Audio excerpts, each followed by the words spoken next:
pozdrav ljudi, dobrodošli u moj novi video. Za današnju recenziju sam se odlučio iz vrlo prostog razloga koju većina nas muči, a to je novac. Pokušavao sam naći neki televizor koji je prihvatljiv skoro svima, a koji ujedno ima i skoro sve ono što jedan televizor današnjice treba da ima. Tražeći i malo istražujući došao sam do ovog modela, a to je znači televizor, Android televizor marke Vox, oznake LED 43 ADS 311G. To je u biti Android Smart TV. Pokreće ga Android 7.1. Tražeći po internetu nisam baš uspio naći njegovu konfiguraciju, ali po ovome što sam vidio na početku mogu vam reći da je jedna super stvar. S obzirom kako mu Android radi, to ću vam pokazati poslije njegov Android. Nije znači licencirani Android kao što smo imali na prošlom, znači na prošloj recenziji TLC. Rekao sam da je na njemu znači 7.1 Android, vidio sam da je licenca iz 2017. Ali mislim da je na 2 GB rama i da je dual core i nekih 16 GB rama.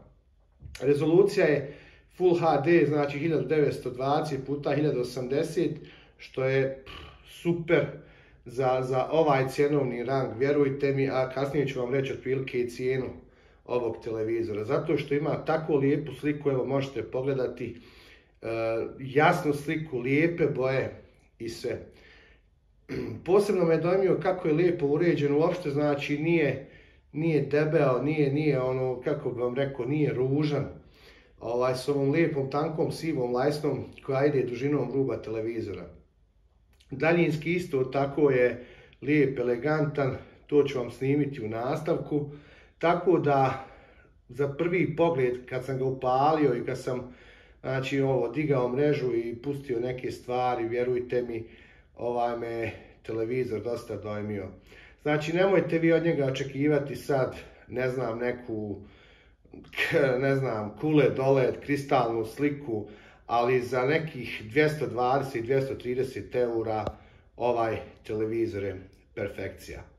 Što se tiče Androida, rekao sam, na njemu je Android 7.1, u nastavku videa ćete vidjeti, znači sve aplikacije se mogu na njega skinuti. Što se tiče IPTV-a, Kodija, EON-a, koristi znači aplikaciju Aptoid TV.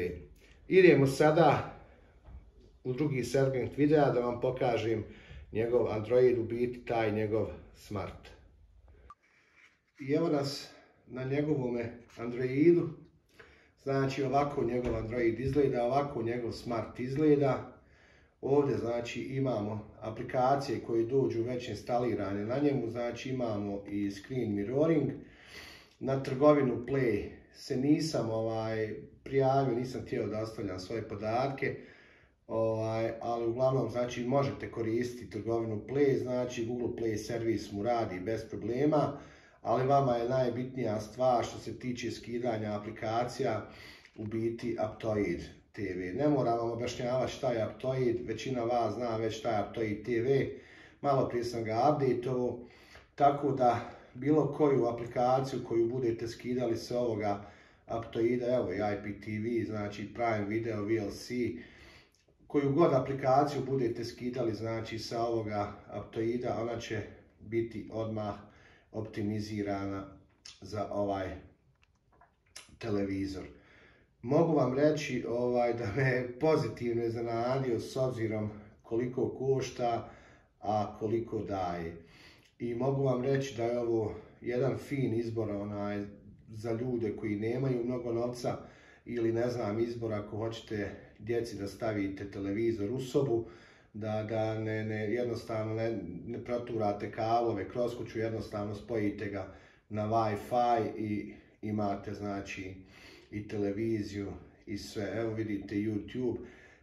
Zato vam kažem, mislim da je 2 GB rama, da se ispravim, malo prije sam rekao 16 GB rama, 16 GB memorije, znači interne. On radi super, meni radi super, dosta brzo radi, dosta fluidno radi, znači nema nekog štekanja, nema nekog kočenja, tako da ne znam šta da vam kažem. Za ovaj cjenovni rang ovo je jedna super stvar. Ovdje je znači zrcavljenje zaslona, to je znači screen mirroring, da možete da povezujete vaš televizor ili tablet sa ovim uređajem, tako da imate i tu dodatnu opciju.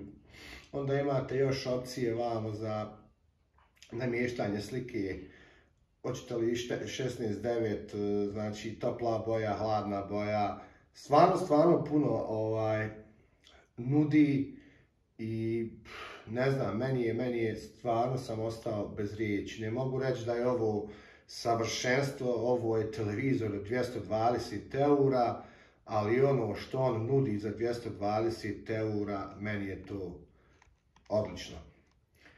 Mislim da sam vam eto ukratko pokazao, nisam htio da dužim previše, mislim da sam vam ukratko pokazao ovaj model. Nadam se da vam se je svidjela recenzija, zahvalit ćemo opet našim prijateljima koji su nam omogućili ovaj televizor za recenziju, njihov link će biti dole u opisu videa, gdje ga možete znači nabaviti sve. Ako želite možete se iskoristiti moj kod Bosnian Geek da dobijete još neki dodatni popust. Eto, nadam se da ste uživali u videu, toliko za ovaj put. Nemojte se zaboraviti pretplatiti ili subscribe-ovati na kanal i obavezno ostavite jedan veliki like. Pozdrav i voli vas vaš Geek.